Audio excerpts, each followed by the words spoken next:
So, a warm welcome to everybody. So, we've got members of DI and the RPS and the general public joining us tonight. So, here's a quick overview of how the evening will unfold. If you could submit your questions, if you have any, to the QA at the bottom of your screen, or if you're on an iPad, it may be at the top. And we'll address these questions after Charles and Melissa finish their presentation and demonstration, and they will answer as many questions as time permits. If I see one that is pertinent to the point they're making, I may well interrupt them and ask them at that stage, but just keep them coming in. So the session will be recorded, and I'll send out an email in the next day or so with the recording link along with details of Charles's website. So let me introduce them once again. Charles is an award-winning fine art photographer based in Colorado. He's also an author, speaker, workshop leader, known for his artistic vision and design sensibility. Charles has received numerous accolades, including being a finalist in the International Garden Photographer of the Year. With over 2 decades of experience as a speaker at conferences and camera clubs, he has authored 3 innovative instructional books and leads workshops in stunning locations all over the world. Melissa is now a full-time professional photographer who specializes in smartphone photography. She's lectured at various camera clubs and the New England Council of Camera Clubs annual conference. Currently, she leads the Smartphone Specialty Group for the Greater Lynn Photographic Association. Since 2016, Melissa has assisted Charles in workshops, classes, and Zoom sessions. She enjoys both literal image making and exploring her creativity through various smartphone apps, and her work too has garnered many awards. So we're excited to have them here for this final session in the series. And we look forward to gaining insights from Charles and Melissa on how to capture jaw-dropping close-up photos on your iPhone. So I'm going to pass over to you now. Thank you. Thanks, Melanie, and thanks to Janet and everyone else that helped make this possible. Really appreciate it, and it's wonderful to see such a large crowd this evening. It's about 12:30 in the afternoon here in Colorado, but evening where you are. So welcome, everyone. Let me share the screen. Get started here. So part of this will be, if you're just joining us for the first time, we'll do a lecture portion first and then do a live demonstration of some of the techniques and things we're going to be talking about. So can everyone see? Yes. Yes. Right. Great. So the best camera is the one you have with you, which I think we've talked about before. And, you know, as these smartphones, we always have them with us. So sometimes you don't have your big camera, but you've always got your smartphone, and the capabilities are getting better and better with them. So I love this next photo, which totally embodies that. I think Charles here has, that's probably what, $20,000 worth of Nikon gear. And there he is with his smartphone, with his back to his camera gear, shooting. Nothing wrong with our big boy, big girl cameras. We still love them, use them a lot, but our smartphone is definitely one that we always have with us. And it's an amazing tool to be able to do so many things. But now with enhanced capabilities, macro is coming into the field with them.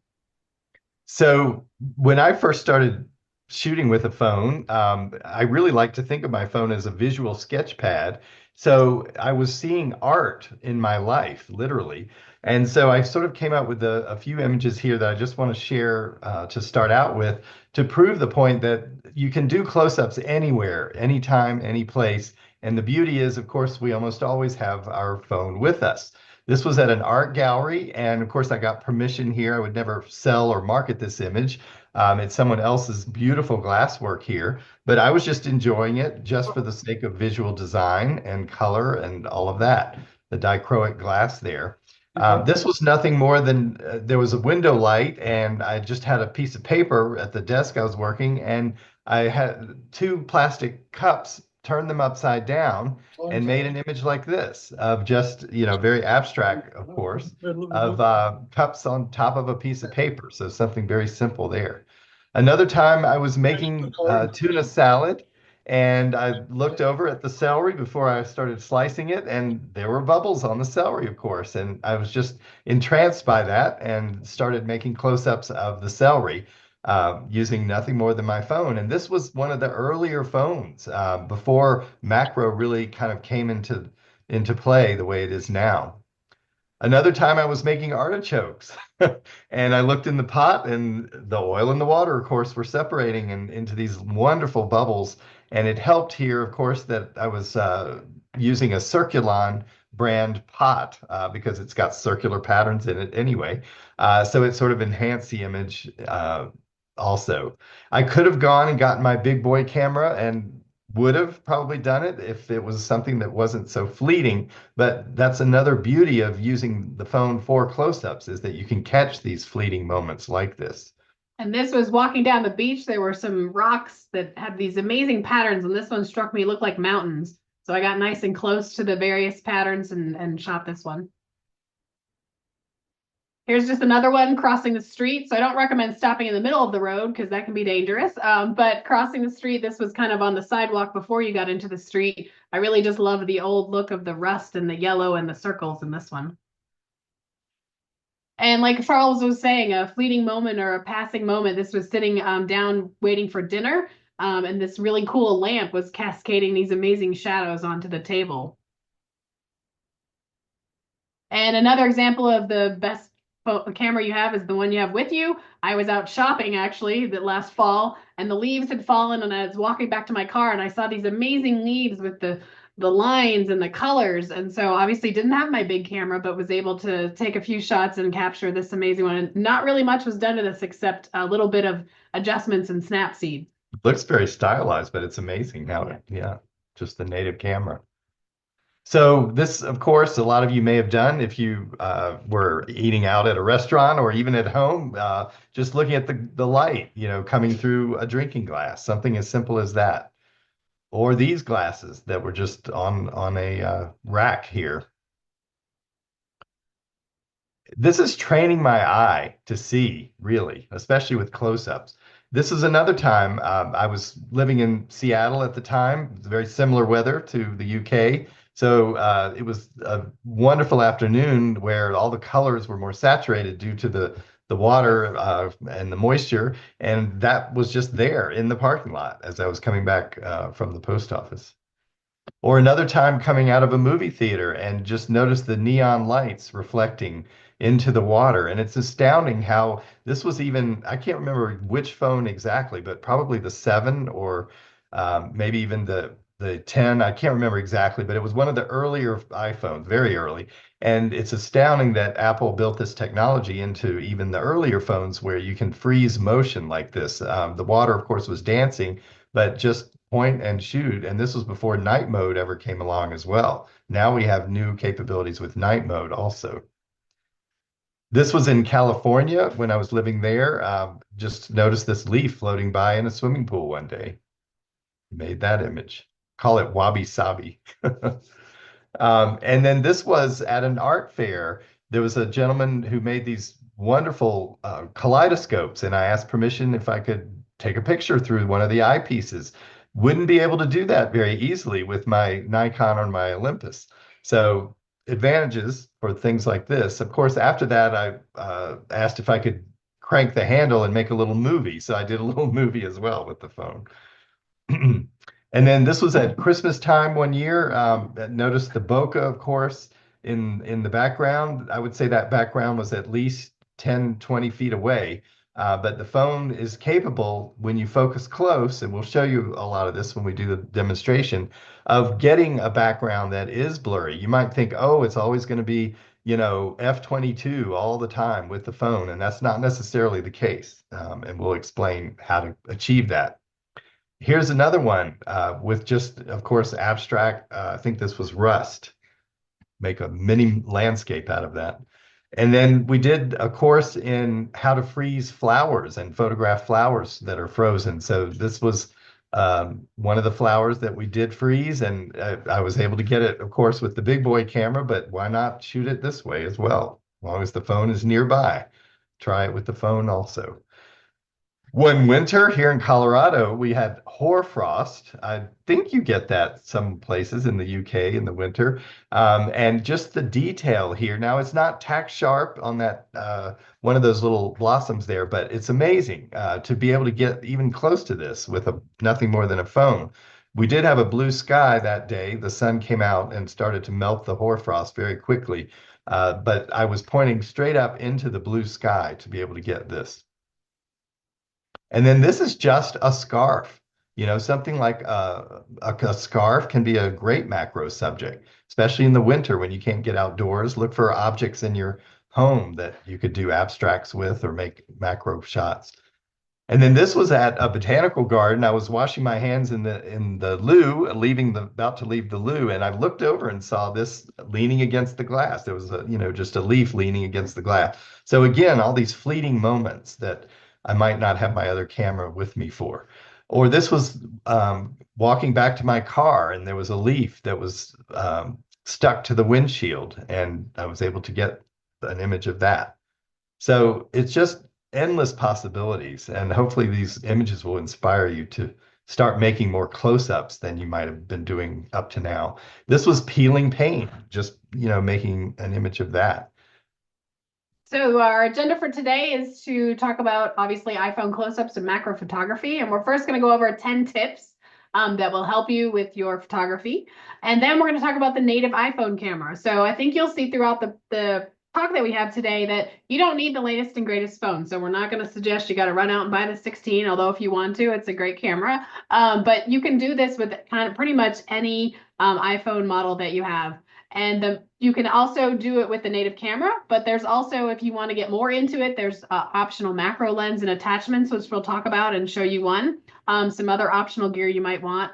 And then we have a whole series of just a quick show of the evolution of the iPhone. So again, this will just demonstrate that if you have an earlier iPhone, you can still do this great macro. And then we'll talk about 2 apps for taking close-ups to further your macro experience. So the first one, obviously, is get to know your native camera. Your native camera can do a lot in terms of macro. And the macro control settings really came about, I think, with the iPhone 13 Pro and up with the models. But again, you don't have to have that model to be able to do macro, and we'll talk about that. You can hand hold, but you can also experiment with a tripod, and we'll talk about what accessories you might need with a tripod. We'll also demonstrate that there's a press and hold where you can lock the focus. So sometimes macro can be tricky where you're getting in real close to a subject. So sometimes getting that tack sharp area can be hard. So this press and hold can help with that. Sometimes that helps more with it's on a tripod. But also the next step, tip 5, you can use burst mode when necessary. And I'll demonstrate how that works. And that can be really handy in terms of trying to get that one piece that you want tack sharp. Or even with insects, especially yes, burst insects mode. that are moving around. Yeah. A tip that we use with our big boy, big girl cameras is get parallel to the subject. That's going to give you that maximum sharpness because when we do macro, even with the phone, that depth of field can be very small. And so you want to be parallel so you can get the maximum sharpness of the subject that you're shooting. Change your perspective. I think this goes on with any kind of, when we talk about composition of photos, but with a phone, it's great. With our big camera, it's sometimes hard to change position. With the phone, you just turn it upside down, stick it under things, tilt up when shooting. So the phone offers a little more versatility in terms of being able to change your perspective easily. Think about filling the frame. And I think you've probably seen that with a lot of the examples we've already shown so far. Filling that frame really gives you the sense of the macro and the subject and really that you're in that subject. You can use the iPhone's built-in flash. You can test that. We typically don't use the flash, but sometimes it can be useful. Or you can use an external light. That might be useful too if you're in kind of a lower light situation. And lastly, we don't play with it enough, but we'd like to start, but experimenting with macro video. So that's kind of fun, especially now with the phones where they have the cinematic and the slow-mo and the time lapse. You can play with the videos with these things, which can be a lot of fun. So the older iPhones, there were 3 ways to shoot a close-up, and not to say the older phones are any less than the newer ones, but you were just somewhat limited in the way you could do close-ups. So you would be able to use a 2x. Typically, the older phones had a 2x, a 3x, or a 5x lens. So that would get you closer, but it's really meant more for telephoto, not as much for doing close-ups the way the newer phones are. But you could still certainly achieve close-ups, and we'll show you close-ups with those older phones. And you could also pinch to zoom. But that again degrades the quality. And we would, of course, prefer the optical zoom as opposed to the digital zoom. But anyway, and then you could also, if you were lucky, be able to use portrait mode in those older phones.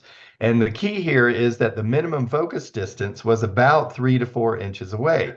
Not that that's horrible by any means, but it's just you had to back up a little bit further from the subject to be able to get any sort of beginning level of sharpness.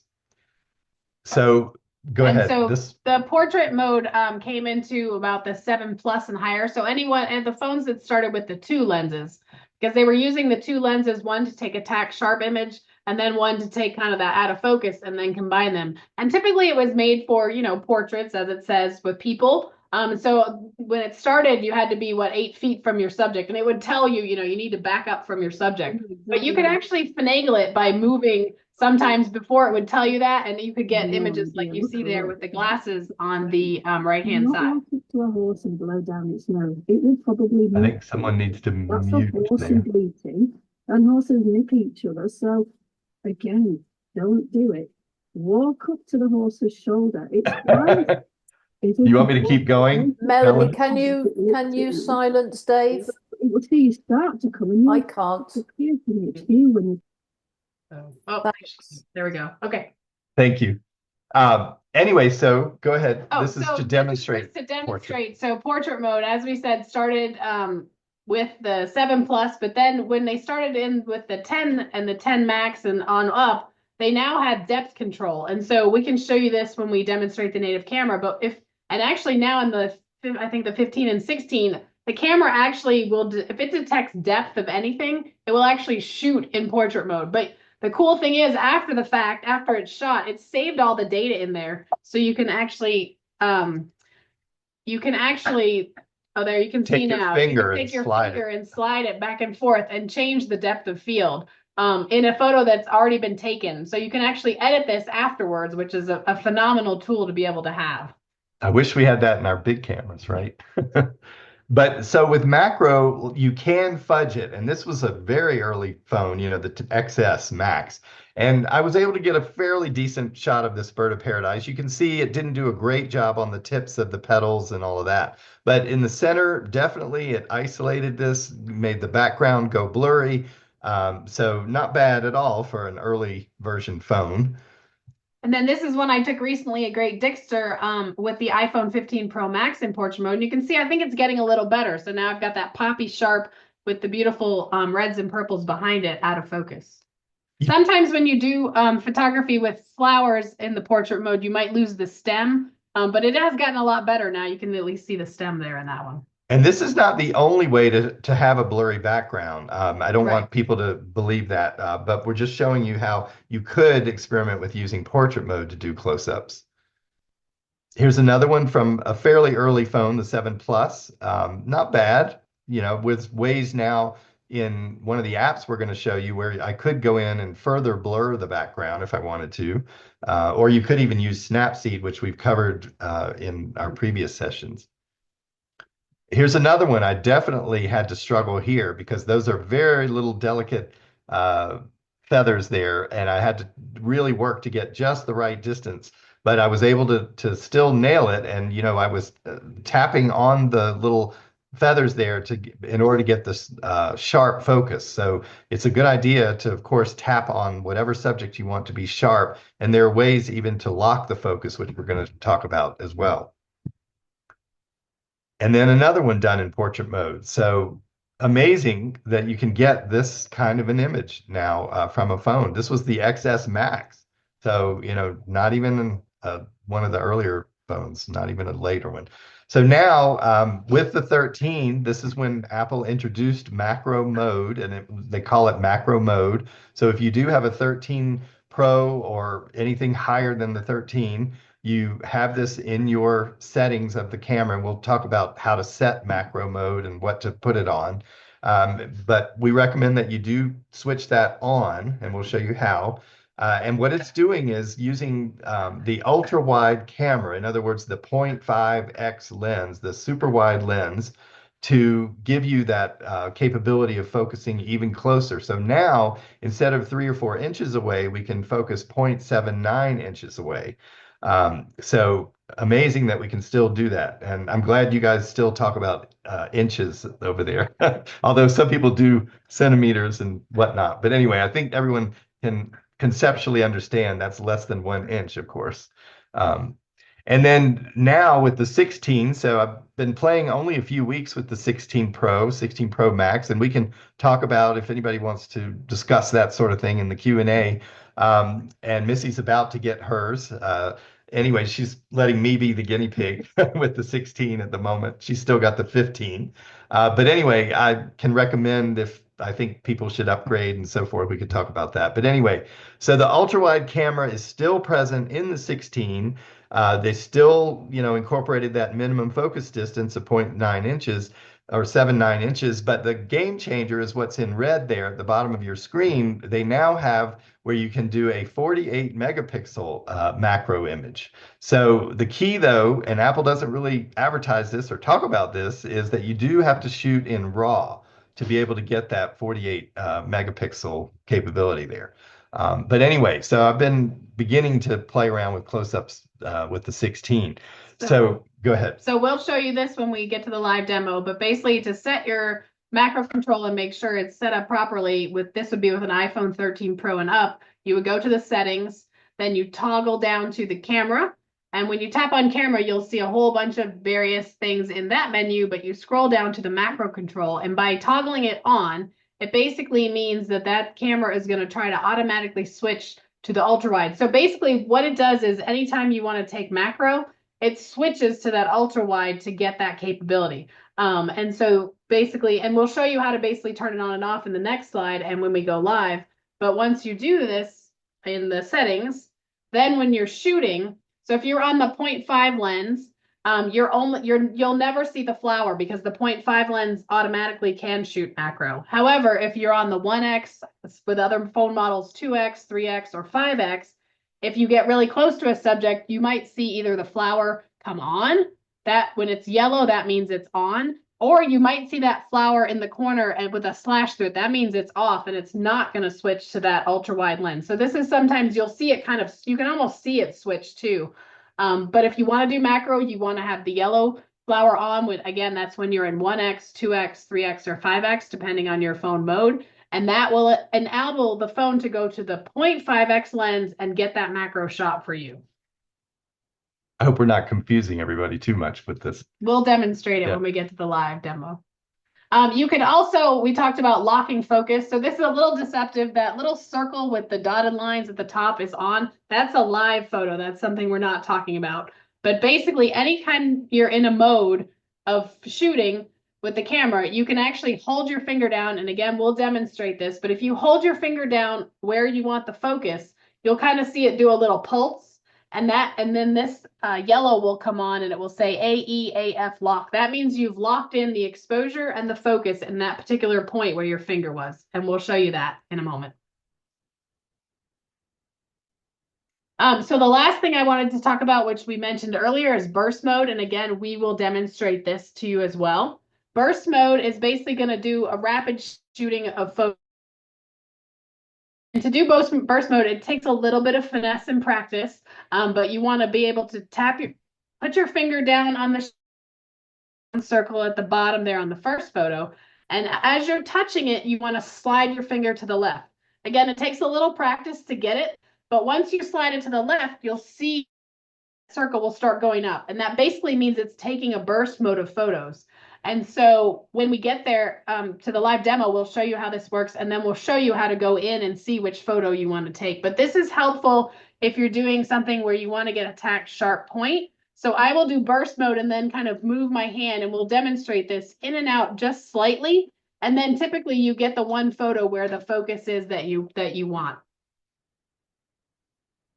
And so this is a good example of using burst mode. So again, you're really close to these subjects. And if you're like me, we all have a natural wiggle. Sometimes we're shaky. Sometimes the more steady you try to hold something, the shakier you are. And so it can be hard to get that tack sharp focus where you want it. So this is where burst mode comes in, moving slightly while you're bursting, and then picking out the right image for your tack sharp point. In this point, I wanted the eye tack sharp. And you can just delete the other Exactly. images. You can delete the other ones.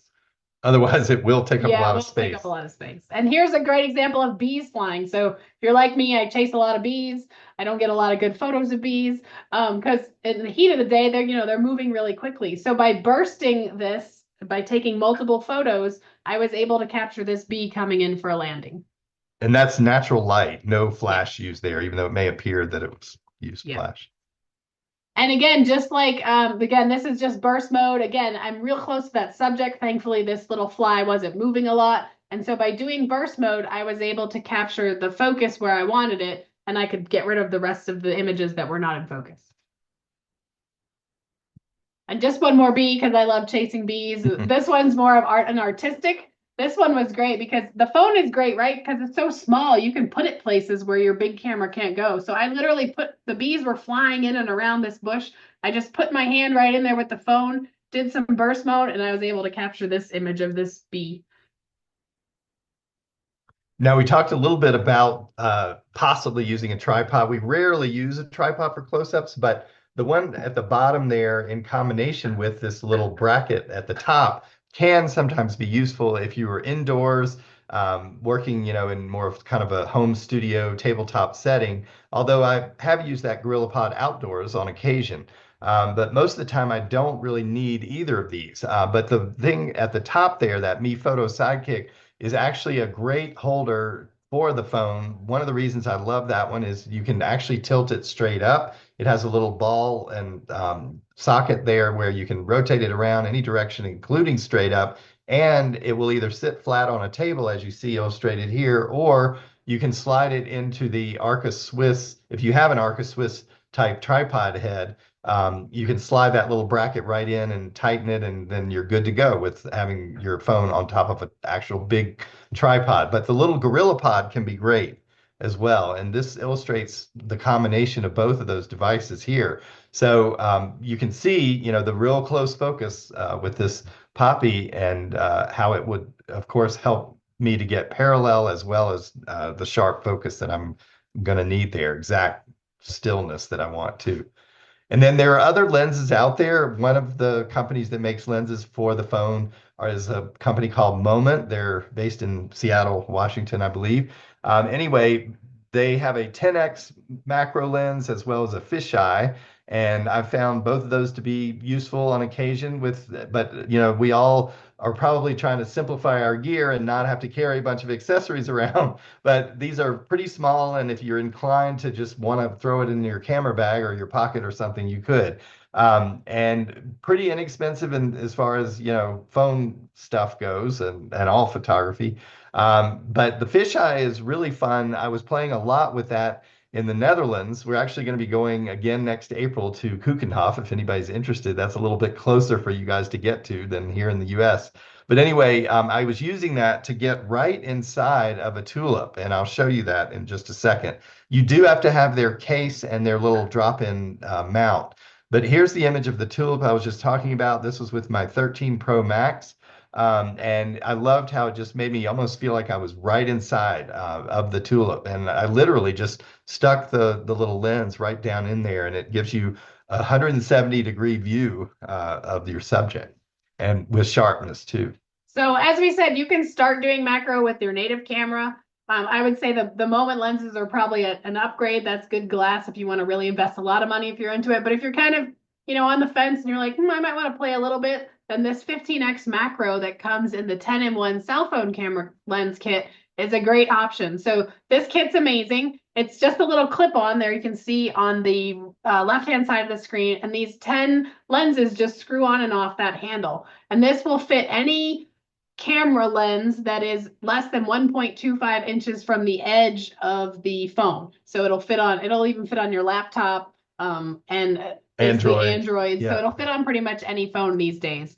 But you can see it's got a variety of different lenses. The one I'm going to talk about today is the 15x macro and the radial filter. And what I like to do is just keep that little 15x macro already screwed onto the handle and just keep that in my pocket and pull it out if I ever need to do greater than one-to-one type macro with the phone. And we'll show you in a second what it's going to do here. There's an illustration of it. Yep. So here's the image that comes in the box. You can see the other lenses, and there's another slide with the rest of the lenses. But the macro is great because you're going to be real close to your subject, but it's going to get you right in there. And it actually almost has a lens baby type, if you're familiar with those lenses, of a more soft focus around it, which we'll show you some examples. Here's just the other filters in there. And the other one we'll demonstrate to you is this radial filter, which is the second one down. And it kind of gives a tack sharp point in the center and then looks kind of like a radial blur, almost like you're zooming with the lens, if you've heard us talk about that technique with the big camera. So these are some images that I made with the 15x, the little clip-on lens. You do want to put that over the lens that is the 1x lens, and we'll show you which one that is. Those of you that have the 3 lenses on the back of your phone, it's hard to figure out which one it is unless we tell you. So anyway, the 15x will give you, like we were saying, a real shallow depth of field. And almost a greater than life-size sort of feeling with your subject. So this was just some very thin colored tinsel, and it was in a pile, and I just put my phone really close to it with that 15x macro and moved it around until I saw the composition I wanted. You can see it gives nice bokeh. And here again, this is an example of, I think this reminds me a little bit of a lens baby. You have some points of sharp, but then it's got that nice soft kind of focus around the center of there. Another similar got right in there into that flower to do the stamens. And then an unfurling fern. I don't know about if you're like me, you love as the plants grow, how they change. But I loved how the focus kind of goes in and out on this because you have that shallow depth of field with that lens. And with these types of subjects, you really are almost touching. It's even closer than that 0.79 inches that I mentioned earlier. And if you like kind of Georgia O'Keeffe looking flowers, it's a great way to just do selective focus with floral subjects, especially. Here's another one that, could have been maybe a lens baby shot, but it was done with that 15x attachment lens. Another one here, tone that to sepia, of course.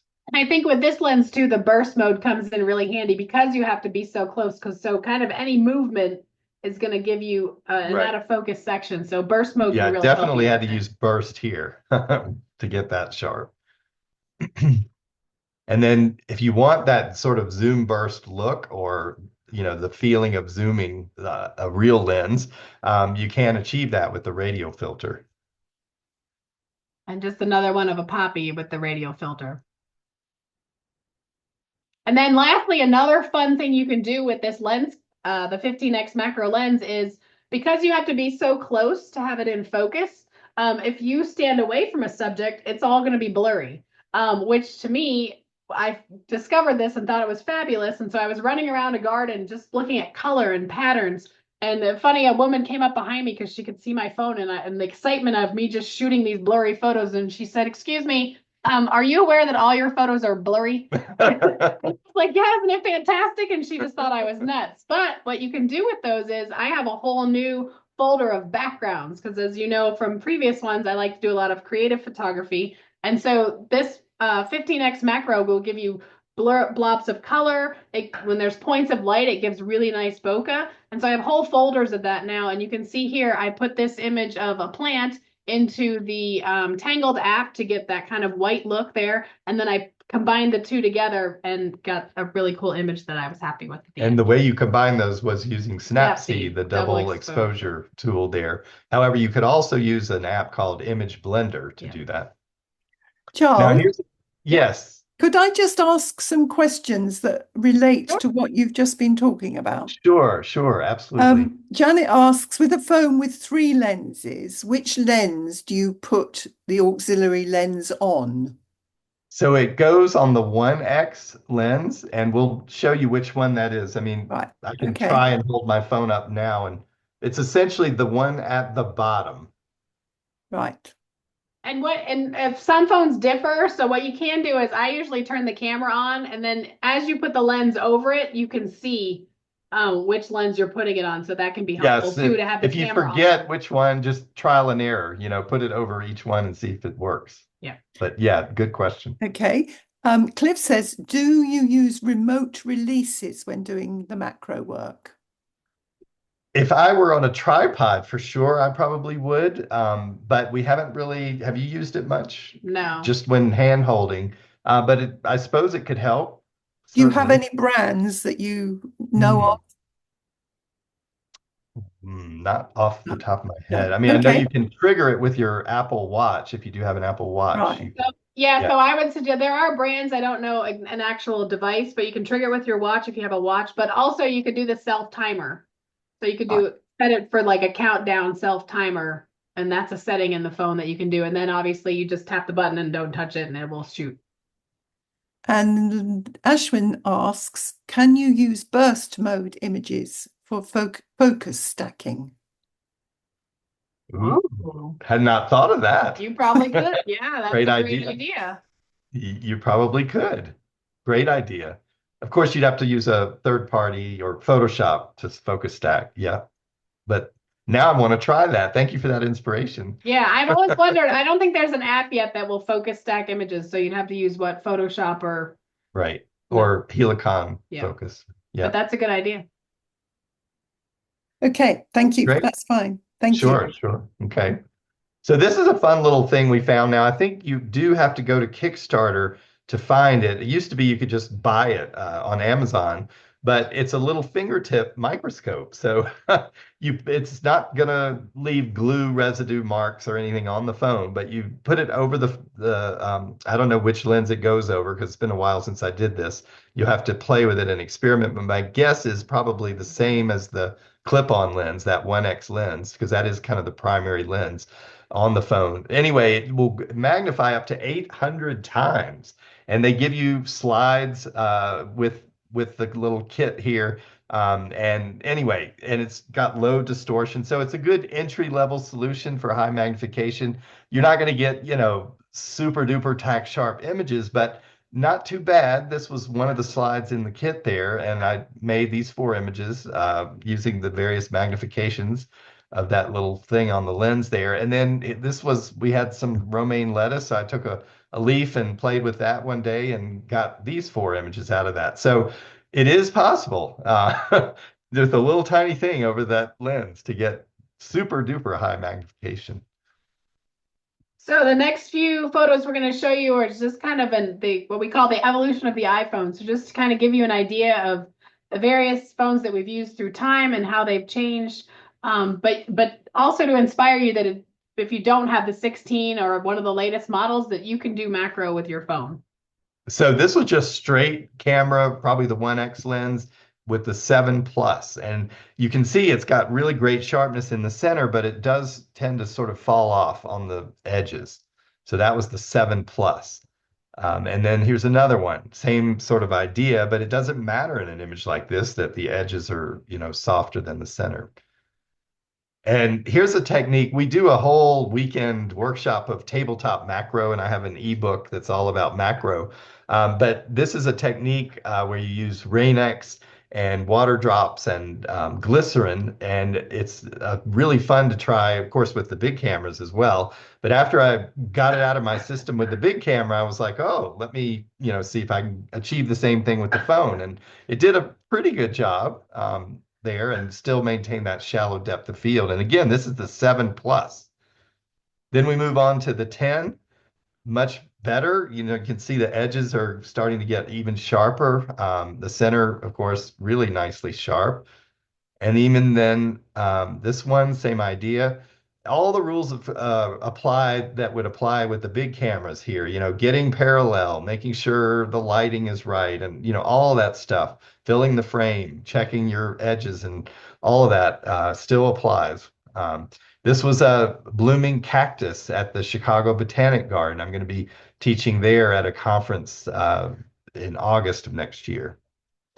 And here's the 10 as well on this flower. I mean, amazing. If you had shown me an image like this, even a few years ago and said this was made with a phone, I probably would have laughed and said, no way, that's not possible. Here's another one. I struggle with depth of field on this one. I wish it was a little bit sharper in the center there, but I just threw this in to show you. Or this was a reflection off of a piece of black plexiglass. Again, this was more of a tabletop during a workshop that we were doing. And then the XS Max. So this phone, not bad either. I think I may have used the 15X on this one. I can't remember exactly, but that needs to be written down, and you need to keep notes as you're doing this because it's not going to be in the metadata, of course, if you use an external lens. And another one, the background here is a little bit distracting, but we're going to show you an app where you can actually take an image like this and go in and blur the background further. So that's really kind of a game-changing thing. We'll show you that. And then this one, I think I made that one in Hawaii. We'll be in Hawaii in November of next year. That's a long way for you guys. Anyway, this was made with Distressed FX, one of the apps we didn't have time, I don't think, to cover in great depth in one of our previous sessions, but it is something where you can add textures to images. So I was able to do a close-up like that with the XS. And then the 11, so the 11 Pro Max, again, this was a kaleidoscope. Somebody let me put the phone up to the little eyepiece of the kaleidoscope. So always a fun opportunity if you get that. And then milkweed, really hard to do this, of course, and this was not in a studio, so the wind's blowing, and I'm pretty sure I use burst mode here to be able to get at least one tack sharp image. You're going to have a lot of throwaways. But notice I was also, of course, paying attention to composition here. I didn't just, randomly shoot this. I really thought about where I wanted the placement to be of everything and all of that sort of thing. So the same thought process that you would use with your big camera definitely comes into play here. And then this was another time or attempt at doing the water droplets there. Not as sharp as I had hoped, but I was pretty happy to get that with a phone. And then this for sure, I think I did use that clip-on lens because it's got a very sort of mushy, shallow depth of field. And if you like this almost like a lens baby sort of effect, that little clip-on lens can be great for that. And then we're moving into the 12 Pro Max. This is a reflection of a shell on iridescent glass. I'm a huge fan of iridescent glass. Hopefully you guys, I'm sure you could find it over there in a like a stained glass supply store. That is a party. Just take a piece of glass and an object or a flower and play all during the rain, during the winter, and you will be a happy camper. That's a wonderful thing to play around with in the winter, iridescent glass. And then this is just the side of a flower pot that already had this paint dripping from it. Little details. Again, this is training your eye. And then amazing, even with the 12 Pro Max, to be able, I think I probably used portrait mode here to be able to get that isolation of the subject and really nice soft background. And then this one also made with the 13 Pro Max. Amazing sharpness that has come out of the phone. And then also this one. So now we're starting to get into the closer focus phones. These were all made with the 13 model. So this proves the point, you don't have to have the latest and greatest, I think. Here's another one that was the 13. Many of these were made in English gardens. We do an English garden tour every year. We're skipping next year, but if anybody's interested to come along in 26, a lot of private gardens we go to as well. Here's another one where flowers are behind a piece of glass that has texture, like a shower door type glass. So I love working with iridescent glass, textured glass, things like that. And making close-ups. Those are actually silk flowers. They're not even real, so you don't even have to have real flowers when you're, working with reflections off of glass or things behind glass. So something to think about. And then again, the sharpness now of this, being able to come in really close to this poppy or this was just an abstract, I don't know what it was. I can't even remember. Um, anyway, and then I do remember this was an old fire truck, and the rain started dripping down the side of the truck. And of course, it had this wonderful rust, and it just made this amazing pattern here.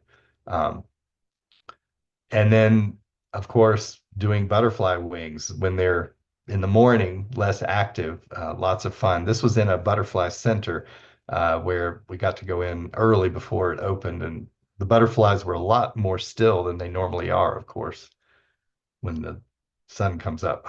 Here's another one. Um, Paying attention to composition here, very careful placement, and just love that sort of Fibonacci shape there, the spiral. And then this one as well. I could blur that background even further if I wanted to, using one of the apps we're going to talk about shortly. And another one of the hoarfrost. This one, it's just amazing. Amazing to get these type images from a phone. So now these were with the 14, more sharpness coming into play. These were all different ones I did. So if nothing else, I'm hoping this inspires you to start working with the phone closer up than you might have been doing previous to this discussion. Black and white, of course, always a great way to go with close-ups. And then this little orb, I think it was, and during the holidays. I think the phone too allows you, because it's so small, it allows you to get in spaces where your big camera might not go. So then now we're moving into the 15 Pro Max. This was a blue anemone, some fall color in the water. And this one, I took a straight image and put it into another app we haven't talked about called Frax. And that is a rabbit hole that you're welcome to travel down. You just basically put the image in, or you can do it from scratch, not even from an image, and it makes these amazing fractals. So anyway, that was kind of fun to play with that with this close-up of this Gerber daisy. And then you might not ever guess what this is, but we were playing around in one of our workshops with this idea of putting some milk in a pan, and then it was actually a Pyrex, a glass Pyrex. So we were lighting it from underneath with a tungsten light so that it would give it some warmth. And these were just some leaves that we actually purchased these at a craft supply place. I don't even, but they are real leaves. They've just been colorized. But anyway, it was kind of fun to have the floating leaves in the milk there. And this is, I think, we were together shooting that same anemone. And then don't forget, vases. And I love glass in general, but anything like this really catches my eye. This was just a large vase, and it's a section of a large vase. And again, I would never market that image because it's another artist, a glass artist did this, but I was just loving it for the abstractness of it and the colors and the shapes and the way the light was coming through there. And flower markets, wonderful place. Your phone's always with you if you happen to be going there to buy flowers for someone or for yourself. And, you can just play all you want. So when we get to we're almost to the demo portion, but when we get to that portion, we'll be demoing the native camera first, and then we're going to demo two of our favorite macro apps. So again, you can do macro with just your native camera. You could add in some of the lenses that we've talked about, or some of the phones that are pre-13 Pro Max that maybe might not have macro capabilities built into the native phone. You could look into using these apps that might help get you there. So the first one's Macro by Camera Plus. Unfortunately, not for our Android friends, but just for the iOS only. It is $1.99 US. There may be an Android equivalent. There might be, but we haven't looked that one up yet. Yeah. It basically this app will intelligently choose the best lens for your shot. So it gives you some kind of manual control. And it's, as I said, it's compatible with iPhones only, but the iPhones that can run iOS 15, which and plus that's the operating system, which should be most phones nowadays. It has a manual or an autofocus, which is really nice. But the really cool thing is it has focus peaking. which is really nice if you're trying to really get into and you want one particular part of your photo in focus. The focus peaking will really tell you this is in focus, and you tap that button and you've got the right part in focus. So again, this is an app I would recommend to someone that has a phone prior to the 7, no, prior to the 13 Pro, because it's just going to let you focus closer. But even if you have like the 16, I still use it for the focus peaking aspect of it. So, And then the second app we'll talk about is Focus. Focos, not focus. So Focus. This is one of the free apps, which is great because there aren't a lot of free apps anymore. It is available for the iOS, iPhone operating system, and our Android friends. And this is especially useful if your phone doesn't have portrait mode. Or if you took an image, like we have a whole history of images that we took in phones that didn't have portrait mode. Or if you want to import a big camera photo into your phone to play with, this app will actually create a customized depth of field, and it enables you to play with depth of field, kind of like portrait mode when these photos weren't taken in portrait mode. So it's really, really cool. And it also has some cool customizable bokeh effects.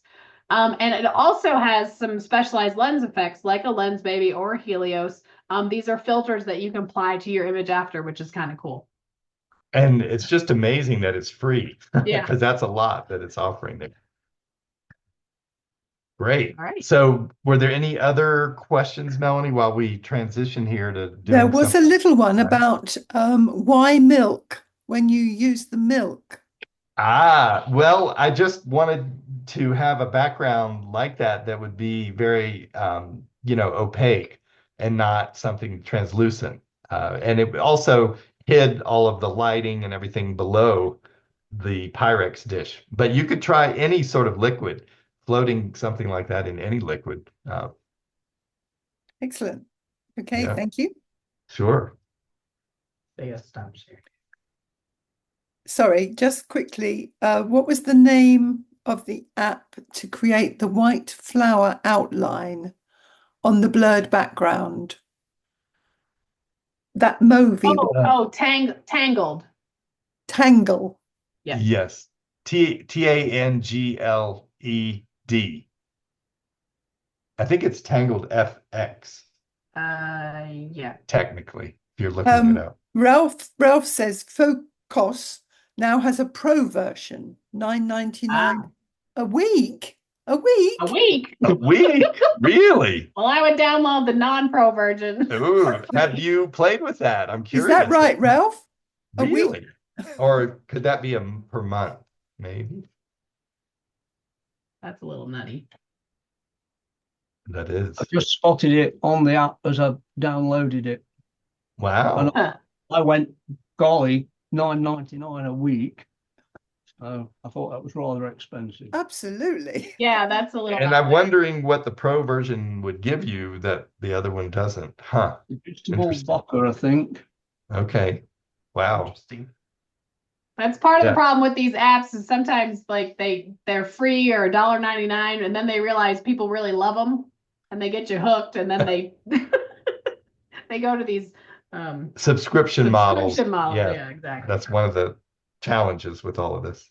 Anything else before we? No, that's all at the moment.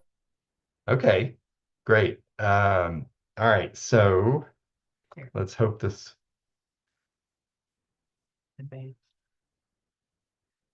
Oh, that's right. They've changed. Zoom has changed the way you share this. Do I have to do that? I do. Well, now. Okay. Did it work? No. Here, trust. It should say trust. Trust. It should say it on the phone. Now I'll try it. There we go. There we go. Device code. It's asking for a device code. Sorry. Let's see. Yeah, that's your passcode. There you go. Okay. There. Perfect. Can everyone now see the phone? Perfect. Yep. All right.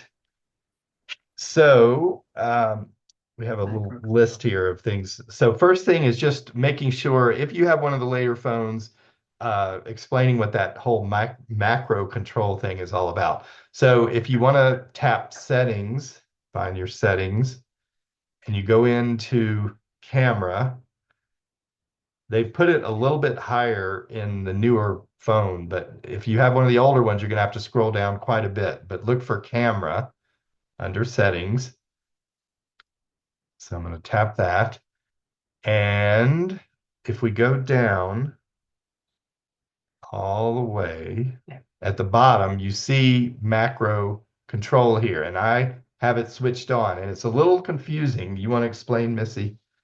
Well, basically what this means when you switch it on in the control, it basically means that it's going to automatically, so the camera is going to automatically detect that you're close to something, automatically switch to that macro mode. You can then, we'll show you, you can then play with it and turn it on and off as needed, but it's going to automatically switch. And the other one that I would have on is this one that says portraits in photo mode. If you see that, if you may not see that if you have one of the earlier phones, but this is going to allow you to be able to capture the depth information if a person, a dog, or a cat, and sometimes an object, if the phone thinks it's a person or something, it will shoot it in portrait mode without you having to manually say, okay, I'm shooting this in portrait mode. Yeah. So that's something that would be on the later phone. So look for that. And if you see it, I suggest switching that on. Yeah. Anything else in here we need to, most of this I didn't even set, it was all kind of by default. So anyway, so I'll go out of there. Questions about that before we move on? We're going to cover several things here. Yeah, I'm got a question there, please. Sure, Janet. Yes. Use volume up for burst. What does Ah, that do for us? let me. So there's check that. two ways to do burst. Yes, I see that right here. Uh-huh. So that's if you have that turned on, then if you tap the volume up button when you're in the camera, that will do burst mode. But also if you don't have that on, or even if you do, the other way to do burst mode is to just, like I said, put your finger on the shutter button and slide to the left. But we can show you both of those. I think the finger method, from my experience, is more effective with burst. To me, when you're doing macro, I think that's easier because if you're trying to push the volume button and stay steady and move it in and out a little, two that's hands a little on hard. Versus if you're just sliding it to the left and moving it in a little bit, you can have a little bit better control. So probably for macro, I would probably use the method of touching the shutter button and sliding to the left. Does that mean then perhaps I should switch that off? No, because Okay. it just Okay. leaves it on as a control. Okay, great. Yeah, thank you for that question. That's great. All right. So the next thing was just doing a little bit of a demonstration with portrait mode. So if I go into my camera, I like to keep my camera on the home page here. You have yours also there. And also my photo library, easy access up here at the top. You could put it at the bottom in this little tray if you wanted, or wherever you can go to find it pretty easily and quickly. So I'm going to just go in there, and you can see here, there is an actual portrait mode, okay? So if I wanted, I could select that. And then let's see, we've got a couple of subjects here without making you dizzy. So we have some flowers and this little camera here, antique camera. You can see just pointing it at that camera, even from, I'd say right now I'm about 2 to 3 feet away from it. It's already activated. So when you see that yellow bar that says natural light come up, that means you're in portrait mode. It's going to give you that depth information that you want for later post-processing. I could, if I wanted, tap on the lower left there and change my focal length. In my case, I have the 5x on my phone here. And now I can still get that depth information and get in fairly close, but I am still about 2 to 3 feet away from the subject. So this is what I would call, a close-up, not necessarily a macro photo, but definitely has that capability of getting close. Now, if I keep going closer to the subject, you can sometimes fudge it. Like right now, I'm only maybe 2 feet away, and that's way more than what Apple tells you. They say you got to be 8 feet away. Well, that's because they think you're taking a picture of a person. But now you see it went off and now it's kind of back on. So I'm in that little range here now of where it will not necessarily be optimal for me. But it is working pretty well here and looks fairly sharp. So if I wanted, I could just take that. Let me come back a little bit more. I wanted to get something that's so I can tap here to focus. I'm just tapping on the lens thing. Um, if I want to go back to this 2x, I just want to show you one other thing with this. Some of you may not know this, but if I tap here and take a photo like that, now I have enough space around this subject to where if I want, I can edit this and go up here where it says portrait. Oh, wait, that's not where I would edit it. If I swipe, how does that work? Hold on. The 3 dots. So you see the 3 dots? Let me go back here. The 3 dots here at the top. If I hit that, Being sorry. sorry, this part I did not. There. It's the new operating. I Every know. time they update Everything's the different. operating system, they move everything around. So what he did here was, You have to, so you see down here at the bottom the 3 toggles now. That's where edit. It doesn't say edit up here. It's the 3 toggles. So if you tap that, that's editing. And now you can see it gives you now the what I could portrait. do, of course, is slide my finger to get greater or less depth of field here with the subject. And then the other thing I wanted to show was where you can do all the different lighting styles. Now, up here is where you would do that. But before I do that, this is where I am now on this F or F stops here. So when you tap this, The little what is that? A the hexagon? hexagon, that brings this little thing up down here. And this is where you can play with different lighting styles. So studio light or stage light sometimes can be very dramatic with a subject, as you can see here. So that's something I just want to make sure not everybody is always aware that you can change the lighting styles too when you're in portrait mode. But the main point of this little demo is to show that you don't have to be 8 feet away. And portrait mode is something to think about when you're trying to get a close-up of something with, some soft depth of field or shallow depth of field. Any questions about that? Cancel that. Oh, sorry. We're all good on No, that? that's all been covered. Thank you. Okay, great. So I'm going to demonstrate some of the native camera, the macro mode. Do you want So to switch places? yeah, we'll swap places. Okay, so back in the native camera, I'm going to switch now out of portrait mode and go back to photo, which is down there at the bottom. So you can see I'm down here in photo. And what I want to point out is, so whenever you're doing macro, it's automatically going to use that 0.5 wide angle lens. So let's start there. I'm going to tap on the 0.5 lens, and you're going to see I can get really close to my subject here. 0.79 inches to be exact. And it's still in focus. And getting parallel, of course, helps. Yes. And you'll notice that that little flower never pops up because I can do macro with the 0.5x. So the flower will never pop up when you're on the 0.5x. So now I'm going to tap the 1x and you watch, oh, see, as I get closer, that flower pops up. So that means it's switched now to the 0.5x lens. I do have manual control over whether I want that flower on or off. So if I tap that yellow flower, you see it's now off. And you see now as I get closer, it's not going to focus. I have to be the minimum distance that you used to have to be able to get that in focus. And it won't fill the frame. Correct. Yeah. So, but if I tap that flower again, now it's switched to that ultra wide lens and I can go in again. So what it's doing is taking a portion of that ultra wide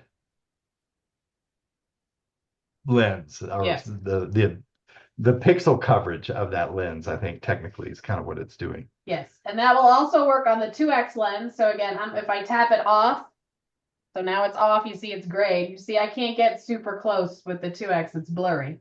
I have to be back a distance. But if I turn on that macro, I can now zoom in. It gives me a little bit greater capability, and it's still pretty well And focused. all you need to do to turn that on, of course, is just tap in this lower Correct. left corner. Now, the last thing I want to point out is if you have a 5x lens and you go to the 5x, I recommend turning off the macro, because you can see at 5x, it's grainy, it doesn't focus real well. And when you turn it off, it's using the native 5x lens, and you can back up slightly and you get a much better focus there. So I recommend the 5x. Yeah, and Don't be honestly, as Apple close. doesn't even intend you to do macro Right. with that 5x But lens. they give it as an option. But people, Yeah. I just wanted you to know that, because sometimes it was frustrating me for a while before I figured that out, because I'm like, I'm in macro, why is this not taking a focus? It's because it just doesn't work real well with the 5x. So with the 5x, I recommend do not use the macro, just have 5x and back up slightly, but you can still see I'm maybe almost 12 inches from that flower, but with that 5x, I can fill the frame with it and still get the macro look with the 5x. And do you want to show them, this is maybe a good time to show the focus lock. Yeah, that's what I was going to Okay. show next. So Yeah. next I wanted to show you the focus lock. So a lot of times I would use this when I'm on a tripod, because it once you lock the focus and the exposure, any movement from that is going to cause the part you want to be out of focus. But basically, you just have to watch closely. I'm going to you basically want to take maybe my be on a little finger. bit different lens, or you want to do it on the 5? Okay, it's just, You're on the 2. yeah. All right, so basically what I'm going to do is take my finger and I'm going to put it wherever I want the focus. Let's say I want the focus to be the center. And if I hold my finger down, did you see that? It kind of pulsed. And now it says AEAF lock. So that means wherever, and you can see I'm still wiggling. That's why I suggest you have this on a tripod if you're going to do it, because now it's locked that focus wherever my hand was when I touched it. If I want to unlock it, I'm just going to tap anywhere and you can see it goes away. So now it's back to searching for the focus. So I'm going to do it again. I'm going to hold my finger down right at the center. And you see that pulse? That means now it's locked. So now you can see the AEAF lock. That's a way to lock the focus. One way I used this one time was I was doing a model shoot. Again, this wasn't macro, but I was doing a model shoot and I wanted to shoot through a feather boa to the model. But every time I held the feather boa up, the phone focused on the feather boa. So by putting the phone on a tripod, I focus locked on the model, and then I could hold the feather boa up, because now the focus lock is on the model and I could move that feather boa around and shoot through to the model. So that's typically when you would use that. But that's just what autofocus lock does. Any questions about that? So Trevor says volume up button for burst can be set in settings camera. Yes, I Yes. think that's what we switched it on, Yeah, we or it was switched it on on. by default. Yeah, Yeah. you think So that's basically right. now, so we have it on this. So if I push down on that volume up button, you can see it started Are the you burst. pressing and holding it? Yeah, you press and hold it. So if I Okay. press and hold the volume up button when I have that turned on, you watch the bottom shutter button, you'll see it come on and start counting. So yes, So I maybe just you took 12 could focus images. stack like that. Yeah, but I would suggest it when, like I said, when doing macro, it's hard for me to hold that focus, that volume up button on and keep steady and doing little movements, where it's easier to do the finger swiping. So now I'm going to do the finger swipe method, where if I'm going to touch that white circle, which is your shutter button, and slide it to the left, and you'll see it happen on your screen. Yeah, you can't So press and hold the if you button. You have to It starts kind of swoop in and So swipe left. It takes some practice. So you're basically touching and swiping left. Swoop and swipe. There we go. I did it right that time. And you can see it starts counting. If I hold it too long, you see it starts video. And if I want that video to stay, I can slide my finger to the right and now it's continuing video. So if you see that red button at the bottom, that's video, which you don't want. So again, it's touching the button and swiping to the left, and you'll see it start counting. Swoop and swipe. And basically what I'm doing then is if I'm really close to a subject, and actually this is a good time to try this. So I'm going to show That's you gonna the be my clip-on. next thing I was gonna So say. this is when it's really helpful with the, so this is that clip-on that we showed you. Here, It's mirrored. I was gonna put it up to the. So this little clip-on has the 15x macro. This is from that 10-in-1 lens kit we showed you. And you basically, it's very thin, so you just screw it, you know, to the end of the little handle. Yep. And so basically all I'm going to do is put it on, and you'll see it go blurry. So I'm going to put it on that 1x lens, and see, look, the whole world went blurry. The bottom lens. So it's on that bottom lens. So this is where I was saying the whole world will be blurry. So you can see there's a little bit of points of light. You can see the bokeh that's happening. But this is when I might use the, now here's a good example of What happens? you're going to have to turn off the macro feature, because I have it's now switched to that ultra wide lens. So if you're going to use the clip-on, you want to tap that flower and turn it off, because I want to just force the camera to use that 1x lens, not that macro lens. And so now I'm going to come in real close to this flower, and you can see that focus. Now you're on 2x, so you're forcing it to use. Right, but you can be on 1x. But then, but see, you might want to use 2x, because see in here, I've got a lot of light problems. So that if I get in close with the 1x, I'm blocking the light. And that's one way to avoid that problem, because so that can often 2x. happen where you're so close that it's blocking the light. Right. So if that does happen, back up or, you know, use more of a 2x or a 3x lens. Yeah. So now as I go in close, you'll see I'm coming in focus. Here we go. I'm still blocking a little light. I need a little more light for this. But anyway, so here you go. We're getting in close, but now you can see any slight movement in wherever you want is going to focus. The need to be parallel, you know, so you might want to use a tripod, but neither of us use one as So again, you can see here, I try to get as parallel as I can to the center of that flower. And then you can see, I can take a photo, but I'm moving, right? So when I go look at those photos, there's a lot that are going to be out of focus. Could you use burst mode? That's okay. Sorry, I'm stealing her thunder. Right, so basically what I do is, and it's hard to see because you can't really see me, but what I'm going to do is do burst mode and move just ever so slightly in and out. So I'm going to do that. It takes a little finesse and practice. See, I started video. All right, so I've got burst mode going. You can see I'm moving ever so slightly in and out. So I just took 55 photos. And one of those has got to be sharp. So then what you do is I'm going to pop off that lens. So now when we go to photos, you'll see, so here you can see anything that has a stackable. So here's a burst. Here's a burst. You can see they've stacked them on top of each other. These are the ones that I just shot regular. So I'll start there. It has a little, it's hard to and you can that. See when Hold on, can we maybe back up and just enlarge that? Or you can't see the stack. Okay, never mind. So basically you start, these are the ones that I just took, right? But you can see they're out of focus and I was wiggling. And a lot of times I'll get home and be like, oh no, it's out of focus. That's no good. But if I've taken a burst mode, so if I keep going, so here you can see anytime you've taken a burst mode, you'll see burst up here at the top, and it's got 56 images. So if I tap, let's see, they've changed this now. Whoa. Why they Can you changed tap that?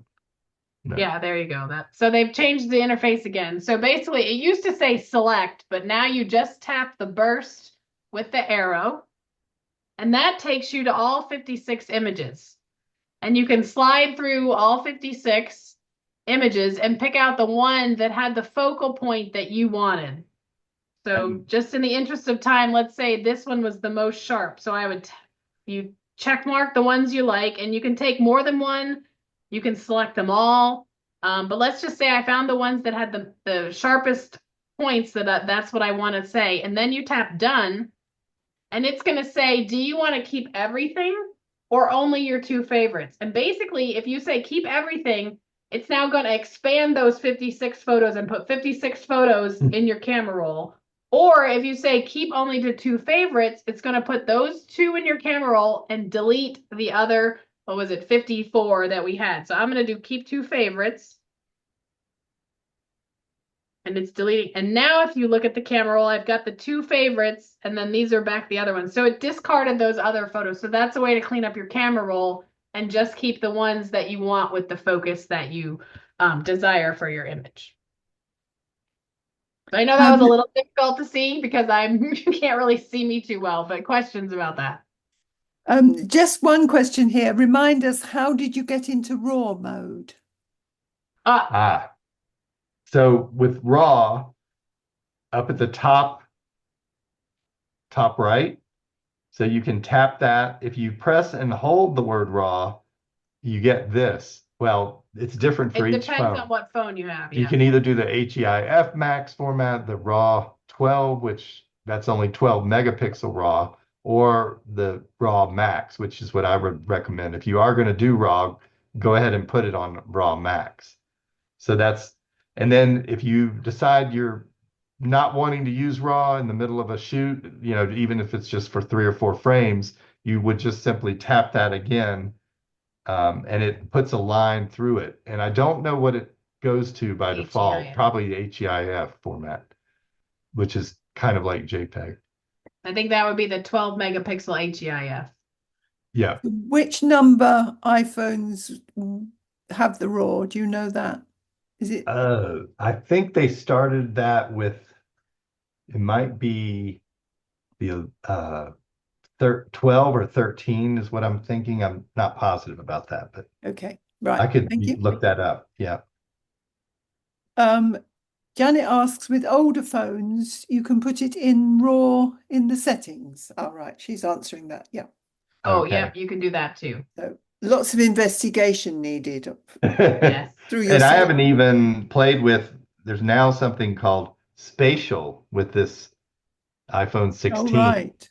Oh. Yeah. So don't even know what that's about. I think it has to do more with video or 3D photography or 4D photography, but it's fun to maybe explore that. I don't know yet. All right. Anything else? And then we'll quickly go through. No, that's all at the moment. Okay. Thanks. Great. So there's 2 apps we had talked about. Let's switch places. I want to make people dizzy. Oops. Okay. So the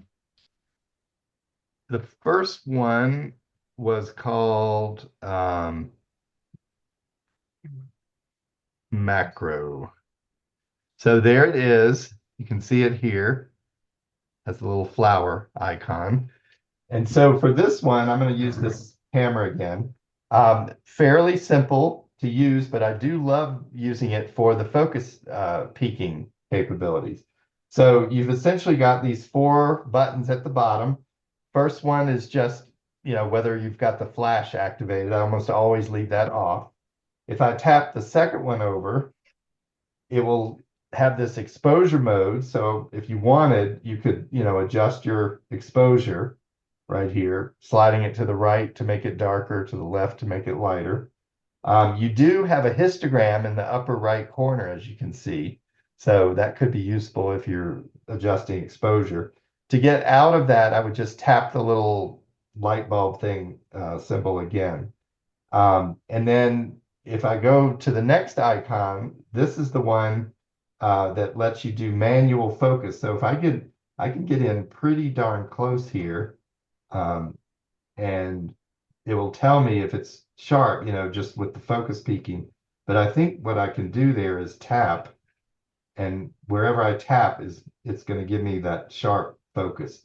So similar to what you can do with just the native phone, but the thing that's great, of course, is the ability to see what's sharp and not sharp. So if I tap the one on the far right, I just tap you saw what I did, this little icon on the far right. So I tap that, and now I can come in here, and here's where I can turn focus peaking off or on. I can put a grid off or on if I wanted. And then of course I can turn the histogram off or on. But the key one here to me is the second one from the left where I can turn that focus peaking on. So that's essentially it. And I think you can also tap auto and that will autofocus for you as well. So that's a fairly easy app to use and not real expensive at all. And that's a really good one if you have a phone that's earlier than the 13, or even if you have one later than the 13 and you still want to play with focus peaking, then it's also useful for that. Questions about that app? Okay. No, And then, no, oh, sorry, was there? no, No. nothing. Oh, Okay. sorry, hang on, hang on. If you lock the focus, what happens if you move the phone nearer or further away? Does it retain focus on what you tapped? Ah, okay, let's see. So let's see. I need to go into this manual focus mode probably. You see though, I didn't use this slider. When you do manual focus, you can slide this to tweak your focus. Does the but autofocus lock the work? question though, yeah, is whether, so let's just see. If I tap auto, You have to hold it down to see if it's, she's talking about focus locking though. yeah, Does that work? I think I can, Are it's you hard to tell. If I'm trying to move, further or closer But are away. you locking the focus though? You gotta remember. See, I don't think I don't think this has it focus doesn't have locking. focus locking. No. Okay. Yeah, so good question though. Very good question. Yeah. All right. And then there's one more app that we just wanted to show real quick. Is that all right? Any other Yes, questions? yes. Okay. So Focos was this other one, Focos. And when you pull this one up, you're going to get a fairly simple interface. It's a little slow depending on how many photos you have in your camera roll because it's analyzing them all. So it can be slow. when you Yeah, have well, lots. slow, sort of. All right, so when you first open, you should see this. And at the bottom, I'll skip the three lines for now, but I just want to point out you have all photos, but then if I tap portrait photos, it goes straight to all the photos that might have been in portrait mode.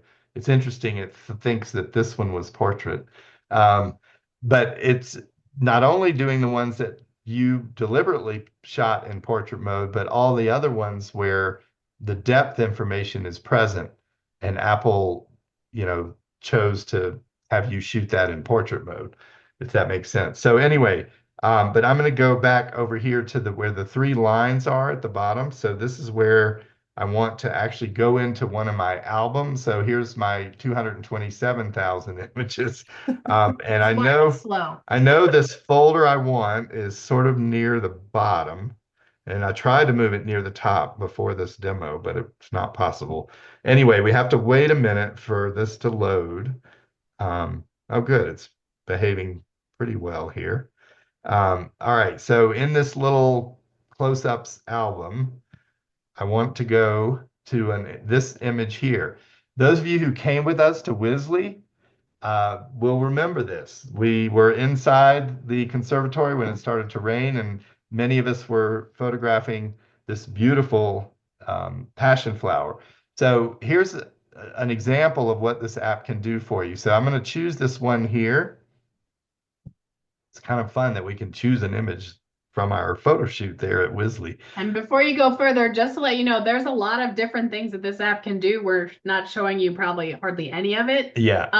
But there's some cool things you can do with lighting and that whatnot. But you can go to the question mark up on the top there. You see circling it. And that has little videos. We haven't downloaded them, but it's got videos about all these different things that it can do. So we're showing you the kind of bare surface. To me, we're showing you kind of the real jewels that are in this app, what it can do.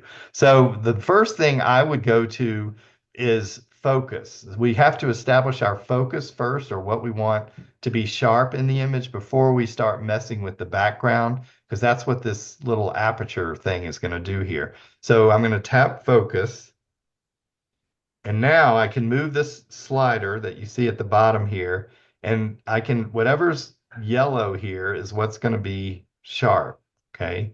So if I do that, see how it immediately focused? Well, it didn't really.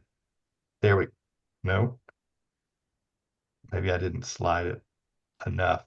Okay, that's pretty sharp there on the flower. So now if I tap size, that's when the magic can happen. I can have it be whatever sort of depth I want here. So this is an example of an image that I did not shoot in portrait mode. So there's not really depth information in there from Apple, but in this app, it is applying depth information to the image.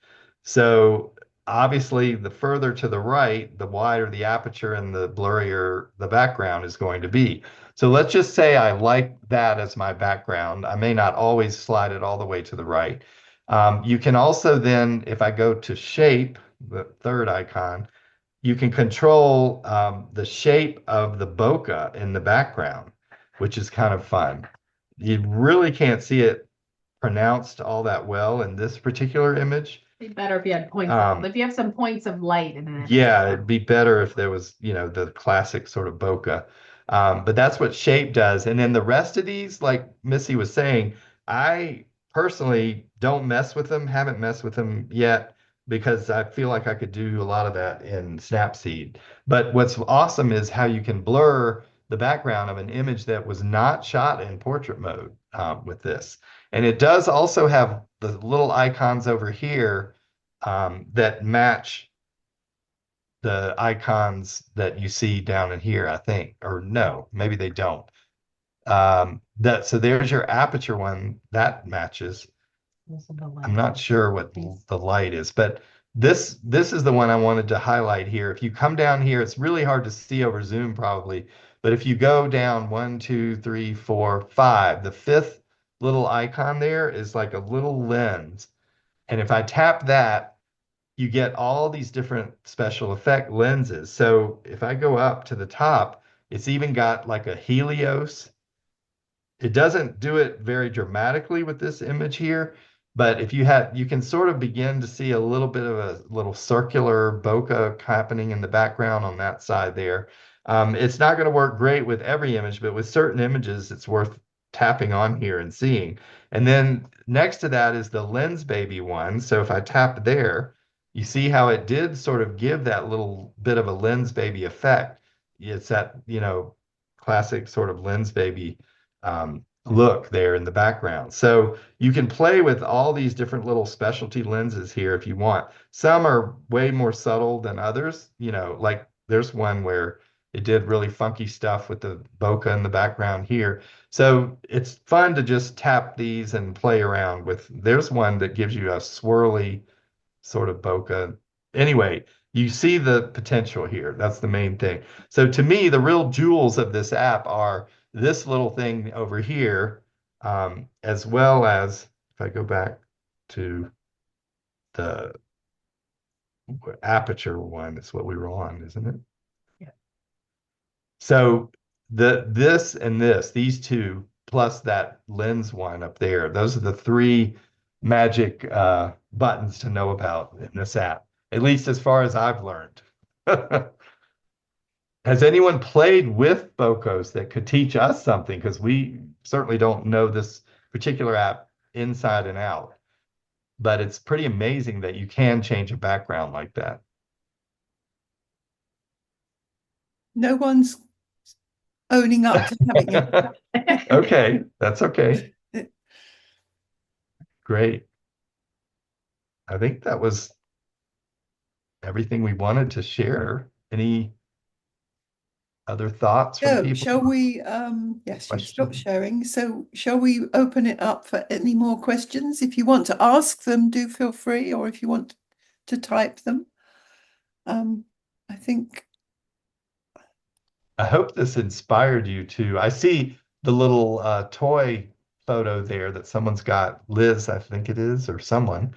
Um, Missy loves doing toy photography with her phone, and that's a whole nother topic, but a lot of what we just discussed applies to that as well. So any more questions, people? Who's going out to get a 16?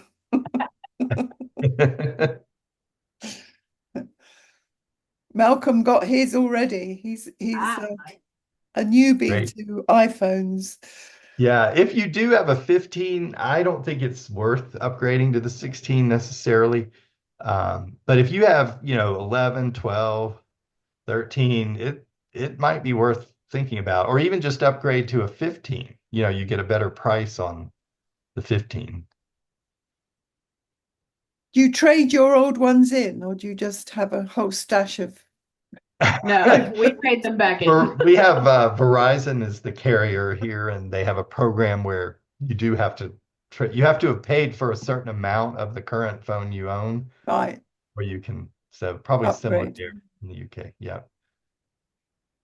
Hello, I just asked a question, Melanie. I'll put it on. Sorry, I'm chatting away. Do you want to ask it, Catherine? I was wondering, I'm thinking about getting a new iPhone 16. I know you can take photos in RAW. What I'd like to do is then export them onto a Mac and use them in Lightroom Classic without using Lightroom Mobile. Is that possible? Absolutely. Okay. Yes. You would have all the capabilities of, Lightroom Classic. Yes, And I would- personally do that, put them straight over to Lightroom. So yes, it does work, definitely. All right. Do you 16. use AirDrop or? You No, could, I if you, use the yeah, go ahead. Lightroom app on my phone. I haven't got I don't want to use the mobile app because I'm So if not you do storing have my photos in the cloud. If you have the Mac, if you have a Mac, So you you can do you, have them in sorry, iPhone. do you have the Apple iCloud then? No. Kath? Ah, so You can you, use AirDrop. Connect your phone then, and you can download I them. guess, yeah, you'd have to manually connect Already. or AirDrop if you do have a, Okay. Because somebody was saying photos locks away the raw bit and you can't access it. oh, Yeah, I don't know if you AirDrop it if it AirDrops the raw part. I think you'd have to connect your phone and download them. Okay. Thanks. Yeah. I'll give it a try. yeah, I think you can AirDrop a raw file though, okay, and it, Okay. yeah, should carry over. Thank you. Yeah, no, these are great questions. That's really interesting. Thank you. Inspiring. Good, good. I did have a few more slides, Melanie, if you want me to. Yeah, I'm just checking no, I think we've covered all those. Yes, by all Oh, means, good. lovely. Okay.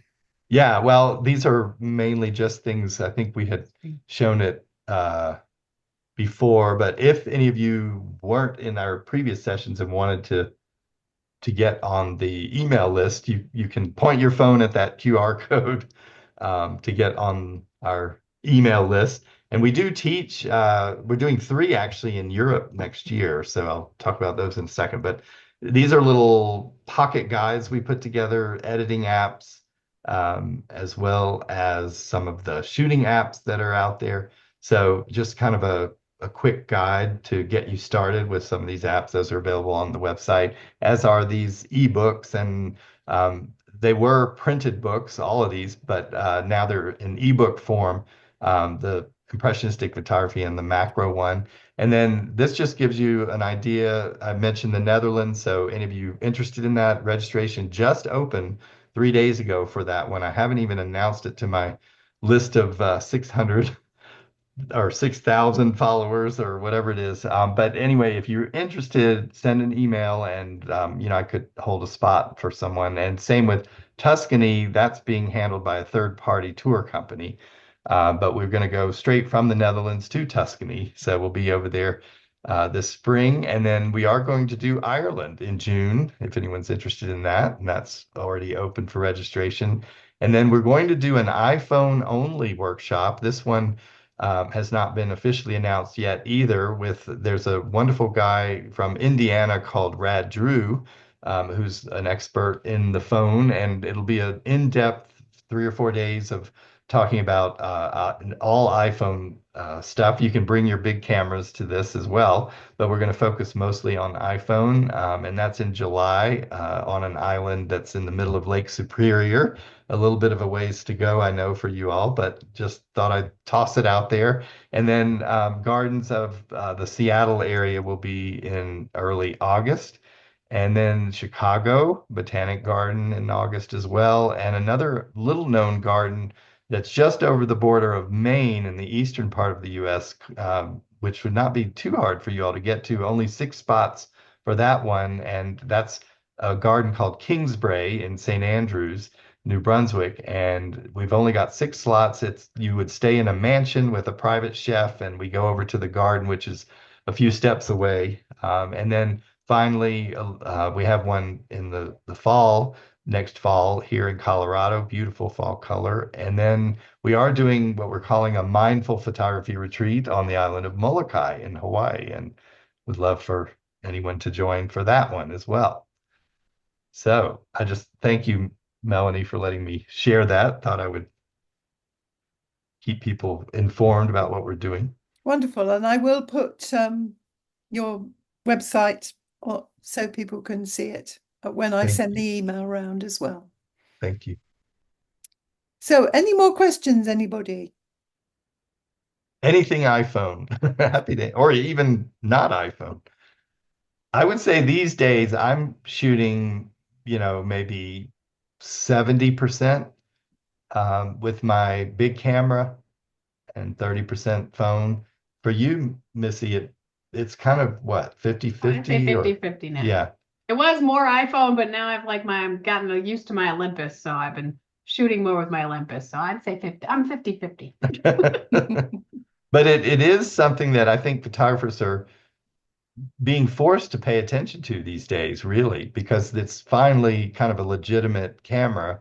Not that it should necessarily replace your other camera, but it is becoming more and more of a legitimate camera. And after all, the real photography happens more in your mind and your heart, and what you see and bring to the image making process. That's really what matters the most.